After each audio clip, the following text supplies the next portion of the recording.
মানিকগঞ্জ জেলার সিংগাইর থানার তালেবপুর ইউনিয়নের ইত্রা গ্রামের এক সাধারণ মানুষের স্বপ্ন আজ হুমকির মুখে। ভদ্রলোকের নাম খোকন, পেশায় বাবুর্চি। জীবনের তিল তিল করে জমানো অর্থে নিজের জন্য একটি ঘর নির্মাণ করতে চেয়েছিলেন, কিন্তু দুর্বৃত্তদের হুমকিতে এখন তিনি দিশেহারা।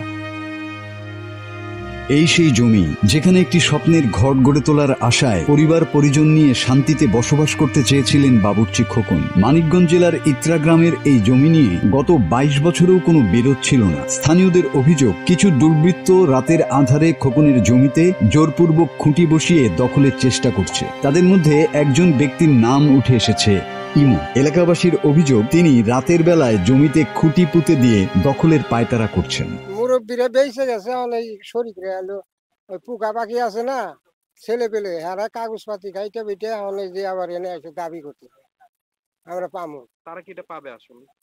আমরা তো কই পারবো না কাগজপাতিতে কেমনে কি।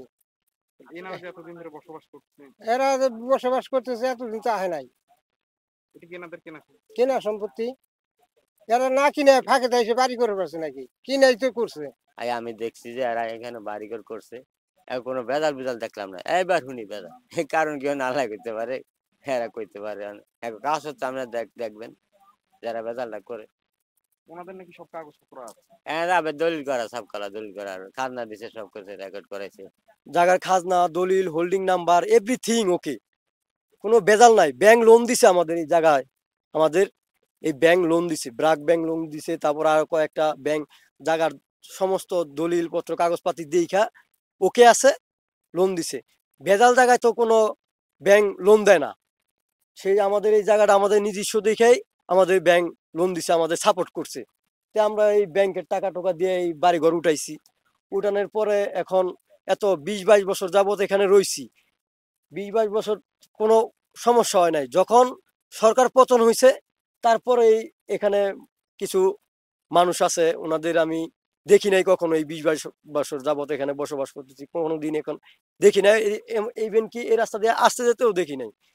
যখন সরকার পতন হয়েছে তখনই কিছু লোক আইসা আমাদের এই জায়গার ওনারা মালিকানা আবদার করতেছে যে আমরা এখানে জায়গা পাবো, নানান হুমকি দামকি দিতেছে। খোড়া গাইরা থুয়া যায়, তারপরে এই বাঁশ গাইরা থুয়া যায়।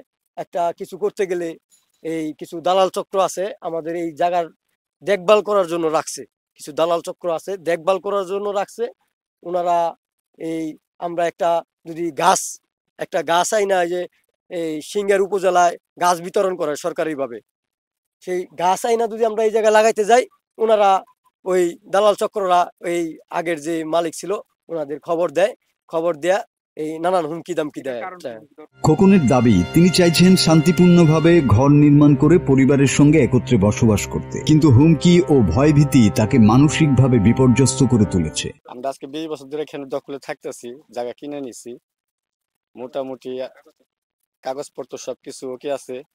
এখন তারা এই ৬০ ডিসেম্বরের ভিতরে বহু জায়গায় জায়গা আছে, তারা ওইখান দিয়ে না ঢুকে আমাদের এইখান দিয়ে ঢুকে গেছে মাঝখান দিয়ে।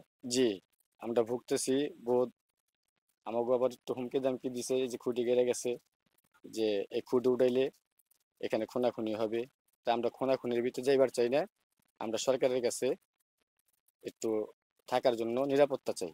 দেশের একজন সাধারণ নাগরিক যখন বৈধ কাগজপত্র থাকা সত্ত্বেও জমিতে ঘর তুলতে পারেন না, তখন প্রশ্ন উঠে, কারা এদের পেছনে? প্রশাসনের হস্তক্ষেপ এখন সময়ের দাবি, যাতে খোকনের মতো হাজারো মানুষের স্বপ্ন দুর্বৃত্তের থাবায় ভেঙে না যায়।